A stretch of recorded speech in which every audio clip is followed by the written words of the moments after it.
Hello, country music fans. Thank you so much for tuning into this episode of Coda Country Chats. Today, I definitely have a certified bad Ash. This is Ash Taylor. How are you? I am great. Thank you so much for having me. And I love that intro. You totally made me smile. Yay, good. I did my research. I do like to look at some things. So before we start, and I normally end with this, but this is how I found out about Bad Ash and all the things.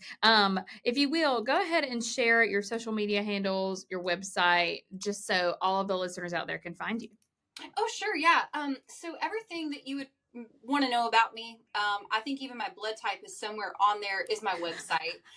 It's just ashtaylor.com, and there's links Perfect. to music and social and, all that kind of stuff. Mhm. And then you can pretty much find me everywhere else on the web, Facebook, Instagram, X, Twitter, YouTube at Ash Taylor Country. Perfect. Okay.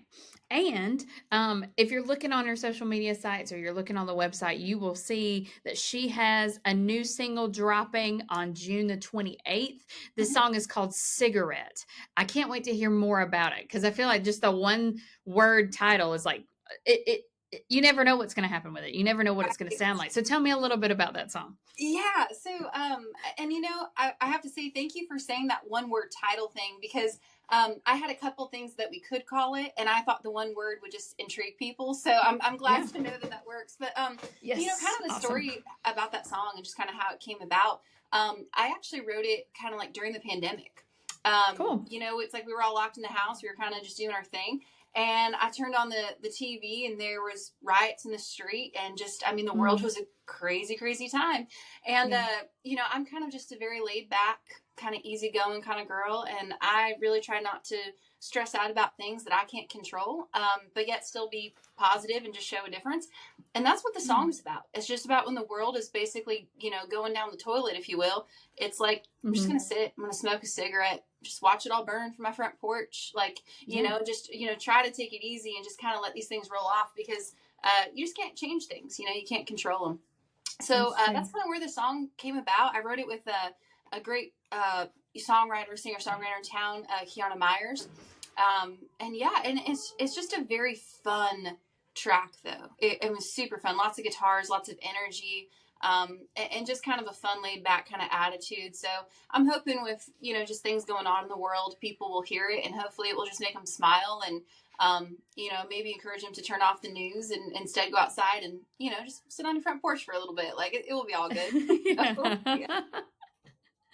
We're living in this world right now where there's so many things that are like out of our control. And I mean, how simple of a concept is it just to like go out and enjoy the simplicities of life? Like that's a great idea. It's a great concept for a song. I love that. I love hearing that. And okay, well, so you also were telling me that you're filming a music video for that. Yeah. Tell me what do you have like an inspo board or do you have like a storyline that you're going to go off of for the video? Yeah, I really try, like, before I even go into a studio to record, like, the song itself, I try to think about, like, what can we do with this? And what would the video look like? And so I kind of start planning that way in advance. My husband, Chris, is also my manager, my band leader, my lead guitar player, and he's also an incredible video guy. So my husband, Chris, and I actually do our music videos together. Cool. So we sit down and we kind of storyboard everything out.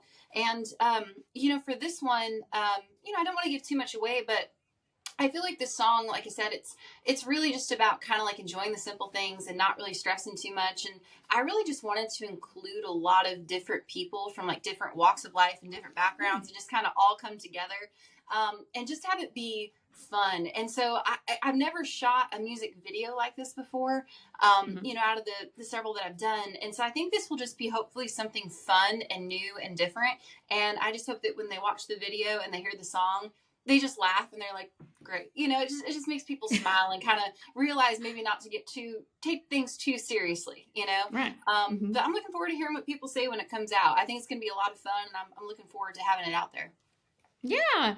And it's nice. You were just saying something whenever you're talking about the single itself and how people just kind of need to turn off the news. And isn't it just a joy to turn on like a music video? And can you think of a music video from your past, not one that you've made, but like one that you like specifically spoke to you whenever you were growing up or starting in music, and you were like, I want to make something like that? Do you have a video like that? Yeah, the one that actually comes to mind, I'll tell you a story. How's that? There was a music video that popped on my grandparents' television that literally changed my life, which is the reason why we're sitting here talking today. It's what made me want to be in country music. But my Nana, my mom's mom was a huge influence on my life and just a wonderful lady. And she was a massive country music fan, and she always had it on in the house. And that's kind of how I really came to learn and love country music from a super early age. But she would, be cleaning the house or cooking dinner, and she would always put on CMT, country music television.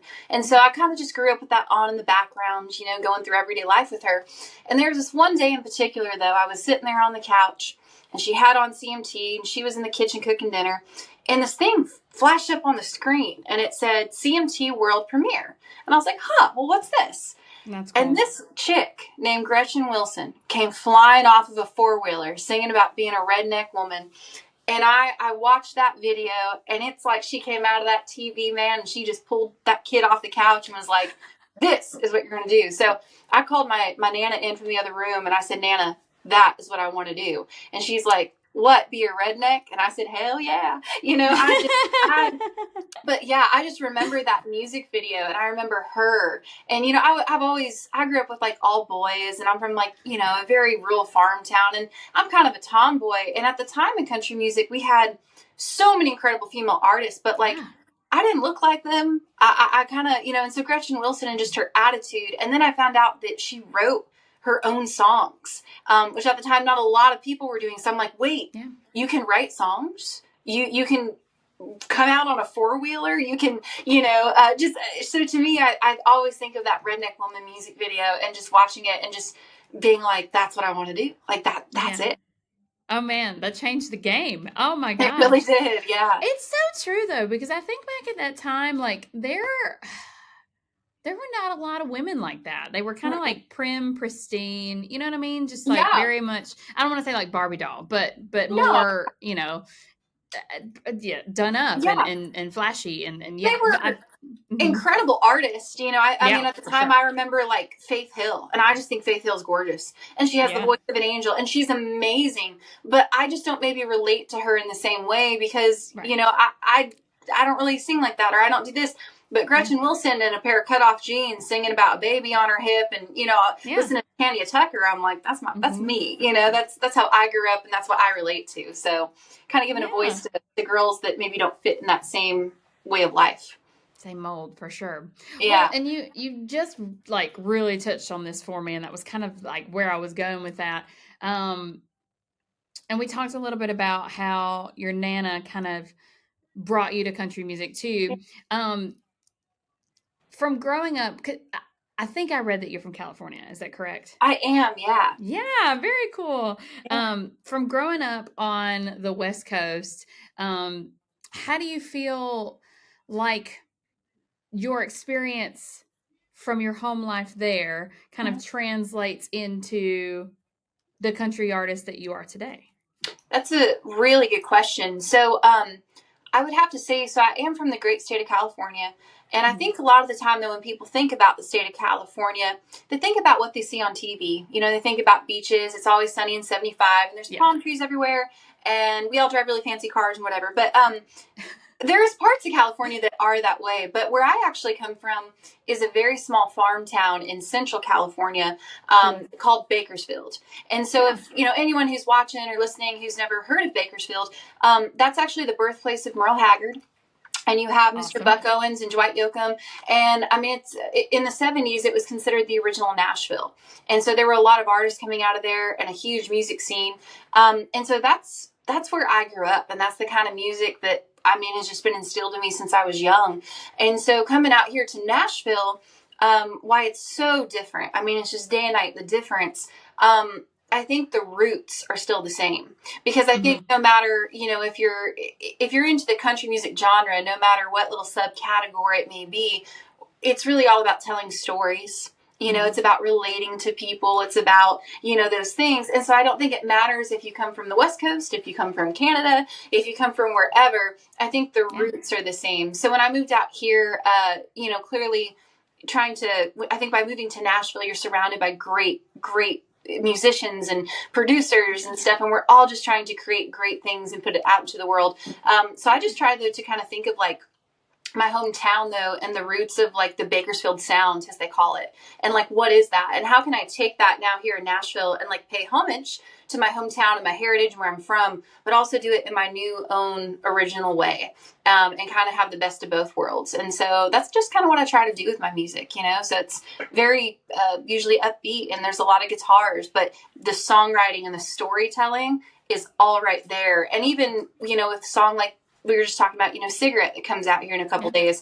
I'm not a political person by any means, but I also want to make music for real people. And so if we're all in the world together. So if we're all going through it, let's talk about it and let's all come together and kind of band with it. And I think that's something country music does that no other genre does.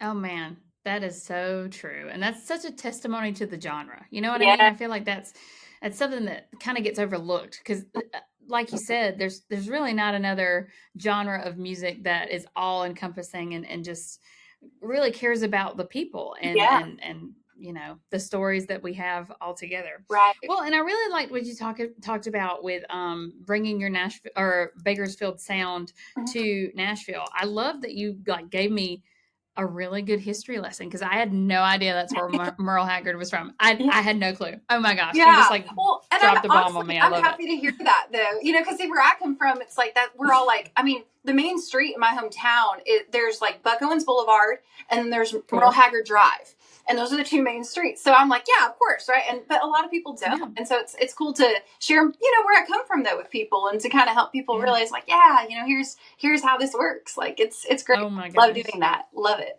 Oh, yes. And I'm so glad you told me. Oh my goodness. Yeah. Well, and so knowing that you're from California, I looked at your tour dates that you have coming up on your website.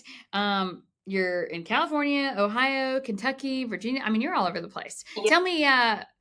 Tell me a little bit about some of your tour stops and some of the next places that people can come and see you play. Yeah. Thank you so much. So we are... Yeah, so this tour will actually kick off in Indiana. We actually named the tour the Stuck on Indiana Tour. I have another song that, basically is going to be coming out soon, too, that is going to be called Stuck on Indiana. And so we're kicking it off in the state of Indiana in Fort Wayne. We're actually doing some work with the folks at Sweetwater. If you've never heard of them, they're like the largest music retailer. So I'm actually going up there for the weekend, and we're going to be doing a bunch of different performances on their campus. We're also going to be, I'm going to be teaching a master class on songwriting. So I'm really excited to kind of be able to come in and just share my love for storytelling and songwriting with a bunch of people. So, so we're kicking it off that weekend, August 15th and 16th. And then from there, we're going to Kentucky and Ohio. I'm really looking forward to going home to my home state of California. We're going out there for about a week. And we just play a different city every single night. So a couple of the shows I'm opening up for a great artist named Allie Walker. I'm also playing a hometown show in my hometown of Bakersfield, California. And so, it's just going to be great. And, we're still adding tour dates all the time. I honestly was working on that before I jumped on this interview. Just kind of adding dates and updating things, but it's going to be great, and just excited to get the opportunity to go out and to share my music with people and just to connect with fans and just to, have a great time. So I'm really looking forward to it. I saw on your website that you have the Songwriter Masterclass. Can you tell me a little bit about, and I don't want you to preview all your material. Oh, no, you're fine. Somebody's listening may want to go. I'd love to know what you kind of go through in that masterclass. Sure. So not something in any way that I planned on, but when I originally moved to Nashville, I actually moved here to be a songwriter. and like to write songs for other people. And I basically did that for a while and had a lot of success at it. But I really realized everyone kept telling me, like everyone around me was like, you're an artist. And I'm like, I don't know what that means, but okay. And then I started to kind of focus more on my own music and my own sound and my own thing. And it just felt at home. But before I became an artist and kind of made music for myself, I've written songs for about 30 plus other musicians, and I've had songs on hold by a lot of major labels, artists including like Miranda Lambert and Luke Bryan. So they've all put songs that I've written on hold. And I just love songwriting. You know, I love storytelling. I love all that kind of stuff. So I actually started getting just requests from different people at colleges and universities to come in and teach their music business students about songwriting and why. And so with Sweetwater, they reached out and they asked me not only to come perform and you know, all that, but they're like, come teach a masterclass. So I kind of tailor every masterclass though to what maybe they would like me to talk about. But the one at Sweetwater, they have it listed on their site. We're going to talk about everything from writing for another artist, or for an artist if you're just a songwriter, how to make songs that will grab people's attention, that artists will want to sing night after night and record, things like overcoming writer's block. And, you know, if you get stuck or you can't finish a song, why is that? I also give like helpful tips and tricks. I think a lot of people will start writing a song and then they get a little like lost, and they don't know where to go. And so honestly, it's just kind of like a couple hour thing where I come in and I'm just going to try to give as much information as I can to hopefully help a bunch of other, aspiring songwriters to write more, finish more songs, get more songs recorded, and honestly just enjoy the art of songwriting. Even if you don't want to be like a big, successful number one hit songwriter, great. Maybe you want to write a song for your wife and say, I love you. And, so anything like that. So we just try to honestly help people with the art of songwriting. And it's something I love doing. And I always am just so honored when people ask me to do it. And I geek out hardcore. I get so excited because I'm just passionate about it and I love doing it. So tickets for the masterclass there at Sweetwater are on my website. You can buy tickets to it, and it's a 2-hour masterclass. And just appreciate the opportunity, though, to share knowledge and years of hard work and, figuring out how to write songs and how to do all this myself to then pay it forward and go share that with someone it's just very fulfilling for me. Very cool. Yeah. Yes. I'd love to share notes and kind of get some of that insight too. Yeah. And love it. Okay. Well, and then you kind of touched on this a little bit. Talk to me about how, I guess, the different worlds of being an artist and being a songwriter, because I'm sure, Ash Taylor, the artist, and Ash Taylor, the songwriter, they go hand in hand, sure. Right? But let's say you're trying to write for another artist, or say you're in a writer's room and collaborating to figure out what works best for another artist. Yeah. Tell me about how those two boxes work together for you, work separately for you. Sure. No, that's actually such a great question. So if I'm writing a song for me, has Ash Taylor, the artist, I find it a lot easier, if you will, because one, I already know about who I am as an artist. I know about my brand. I kind of know what I want to say. I know my vocal range. I know what I like to do. I just know everything pretty much about me and my brand and who I am. So when I write for myself, I really just kind of write what I want, or I write a song that is like, say, maybe I need like a ballad in my live show and I don't have a ballad in my live show. Great. So I'm going to write a ballad. Maybe I need more up tempo. When I go into the room and I'm just a songwriter and I'm just there to literally help support other artists, I study them. And I know that maybe sounds a little creepy, like I'm a stalker, but I do. Like I go listen to, it's just like, you were so kind. You were telling me a little bit earlier, like, yeah, I went on your website and I saw, all the stuff you're doing. Well, I do the same thing when I go to write with an artist. I go to their website. I look at their social media. I listen to all the songs they put out. Maybe I'll find an interview like this one and I sit and I listen to it. I want to know what they're working on and what they have. So then when I walk into the room with an artist, I want to just be respectful of their time. I don't want to just sit there and throw out ideas if I know it's like, man, they already have a song with a similar title, or this song already feels the same as the one they just released last month. So maybe they don't want it. So I just try to research people and figure out, what do they want to say? What do they want to do? I also study things like, like their vocal range. I've had people as an artist myself, I don't cut outside songs. So if I don't write it, then I don't put it out. But people, are just kind, and they're just, maybe trying to show me a song, and they're like, hey, I'd love for you to record this. And, I listen to it, and it's like, for starters, that's a subject matter I would never sing about. It just doesn't resonate with me. It doesn't fit who I am. Also, but, it's like, it's so vocally and so rangy, and it's like, that sounds like a song Carrie Underwood would sing. That's a Carrie Underwood song. It's not an Ash Taylor song. And so to me, I'm like, I can't sing that live. I don't want to do that. That's way too, like, it just doesn't fit who I am. So I look at things like that, like, what keys do they usually sing in? Where's your vocal range? What do you want to say? Sometimes I'll even go to a live show, and I think live shows are almost kind of like a 3-course meal. You got your opening song. It's like a little salad. It's like, we're starting light. You have your appetizer. Then you have your up-tempo, beefy, nice prime rib steak dinner entree type things. And then you end the show on a big bang with a nice little dessert, And so what songs do you have, though? If you're going to put on an hour and a half show, so if someone already has a lot of ballads or a lot of up-tempos, I try to write what they don't have, because that guarantees if they don't have it, they're probably going to record it. So it's very much like a business marketing approach to songwriting, but and I don't want to make it sound like we take all the creativeness out of it, but I think it's just being more intentional when you're writing songs with someone, because I make my living full time from doing music. And so I need to kind of make sure it's like, this is that business portion of the music business. And so that's kind of like what I teach, and, just try to help people kind of understand that. So hopefully they are more successful and can maybe make money if they would like to off of writing songs, whether you write them for someone else or you put them out yourself. Wow. I'm really glad that you told me all of that, because, I've never thought about the possibility of doing both. I mean, I know that sounds kind of crazy. And I don't think I've had this conversation with an artist before, just to kind of like go through the deep dive of what it means to be a songwriter, and I feel like you have like a really great grasp on that. So I'm so glad that you gave me a lot of that insight today. Thanks. Yeah. No, I really appreciate that.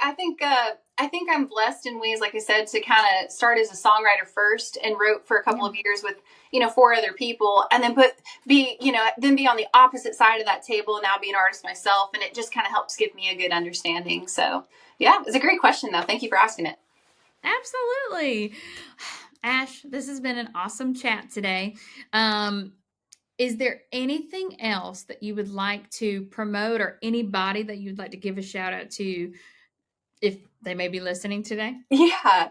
Well, for starters, thank you so much for having me. This has been a lot of fun, and just really appreciate you taking the time to interview artists like myself and to help us get the message and the word out. I would really like to give a shout out, because I know he will listen to this. My husband, Chris, I mentioned a little bit earlier, but Chris is my manager and my band leader and my guitar player, and we do our, videos together, and he's just a man of many talents and many trades.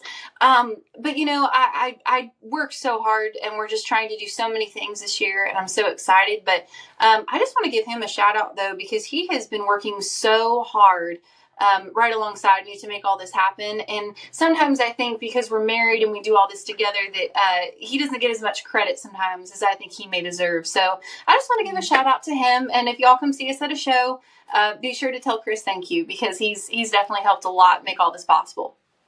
Oh my gosh, that's like a power couple move right there. I love that. Oh, yeah. That's awesome. Yeah, thank you. So cool. Again, thanks for being such an awesome guest. Yeah. Listeners out there, Ash Taylor has her new single dropping on June 28th. Go stream Cigarette on all the digital streaming platforms. And you heard it about it here with Leigh on Coda Country Chats. Y'all have a good day.